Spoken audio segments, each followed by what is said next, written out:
Did Eve's original sin come from a place of wanting to be like God, as so many religious traditions claim?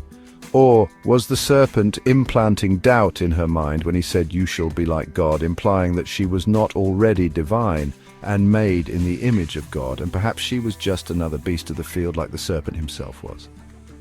Let's explore this in profound detail as I once again dive deep into the teachings found in the Torah from Bereshit Genesis chapter 3. Stick with me until the end of this video if you want to uncover hidden truths found in the foundational texts of the Torah, the Genesis narrative with Adam and Hava, where the Abrahamic faith begins. In the beginning we stood in the garden, not just once, long ago, but even now, beyond time. Because the stories in the Torah are not merely historical, they are portals into consciousness, blueprints for the structure of the soul, and revelations of divine intention unfolding within form. When we read that Adam and Eve were created on the sixth day, we're not reading a closed event of the past.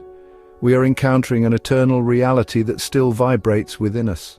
Adam and Eve were archetypes, soul roots from which all human consciousness branches. Adam as the active force, Eve as the deep wisdom and receptivity of the soul. Together they stood in the center of divine awareness, radiant, awake and unified with Hashem. In that Edenic state, their neshama, divine souls, rested in a higher world in Gan Eden, untouched by fragmentation. Their nefesh, the lower soul, still remained integrated and pure, not yet hijacked by ego or disconnection. But then entered the serpent. The Torah describes him as the craftiest of all the beasts of the field, symbolic of the highest form of instinctual intelligence, the apex of unredeemed nefesh consciousness. He was not evil in the classical sense, but he was separate, detached from source, representing awareness without surrender, knowledge without divine awe. This is the same archetype found in Greek wisdom, sharp, analytical, powerful, but ultimately closed off from the divine. The serpent approached Eve not with a sword but with a question. He did not deny God. He planted doubt by saying, "Did God really say?" And then the words that shattered reality, "You shall be as God, knowing good and evil." Here is the secret, the tragic irony. Eve was already divine. She was already made in the image of Elohim. She and Adam had been given everything: consciousness, spiritual union, and the very breath of the infinite. The serpent's deception was not in promising her godliness, but in making her believe she lacked it. He implanted the illusion of insufficiency, the sense of being separate, not enough, unworthy.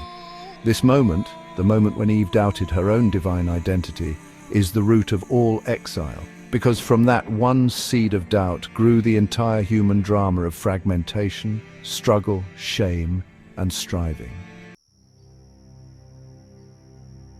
What if we could go back, not in time but in consciousness? What if we could return to the garden, not by traveling but by remembering? According to the teachings of Lurianic Kabbalah and echoed in the language of quantum reality, time is not linear. The sixth day of creation never ended. It is a spiritual state, a standing wave of potentiality in which we are all still inserted. Each soul is a spark of Adam and Eve, reliving that moment of choice in a new configuration, a new body, a new lifetime. The question is always the same. Will we remember who we are, or will we believe the serpent's voice?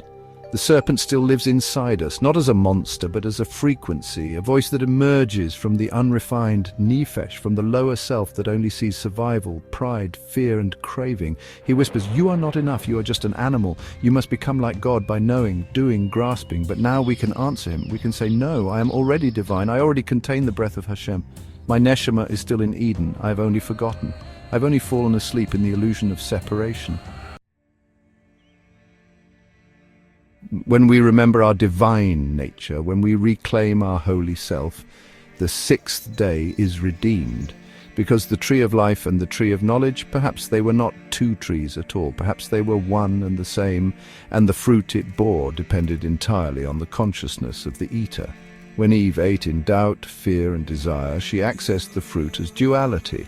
The knowledge she gained was fragmented, and it brought death. Not because knowledge is bad, but because it was accessed from a place of ego.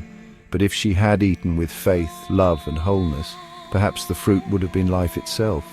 This is exactly how the Torah functions. The sages teach that Torah can be an elixir of life or a poison of death. It all depends on the vessel, on the kavana, the intention of the one who receives it. In this light, the story of Eve is not a tragedy. It is an invitation, an open portal of tikkun. Each of us lives out Eve's decision. Every day and every moment we are offered fruit, thoughts, desires, relationships, spiritual paths. We can choose to eat in faith or in fear. We can respond to the serpent's whisper with divine certainty or with the illusion of lack. To correct the sixth day is not to go back in time. It is to realign the soul here and now. It is to remember that we are more than flesh, that we are not beasts of the field, that we are Jacob, not Esau, that we are neshama wearing a garment of nephesh, not the other way around. And this, ultimately, is the secret of Mashiach. The gematria of Nashash, serpent, is 358, the same as Mashiach, because the serpent does not need to be destroyed. He needs to be redeemed, transformed, illuminated.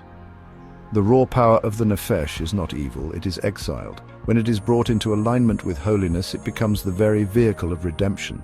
This is why Mashiach rides a donkey. The beast is no longer wild. The ego has been tamed, elevated and sanctified. So where do we begin? We begin by remembering, by waking up, by rejecting the serpent's seed of doubt. You do not need to become divine. You already are. You do not need to reach Eden. You never left. Only your awareness did. And now you can return, not to a place, but to a state, to a frequency, to the consciousness of the garden. In that state, the serpent has no power. In that state, the tree gives life. In that state, Hashem is one and his name is one. Thank you for watching. This has been a presentation of Avraham Eminer.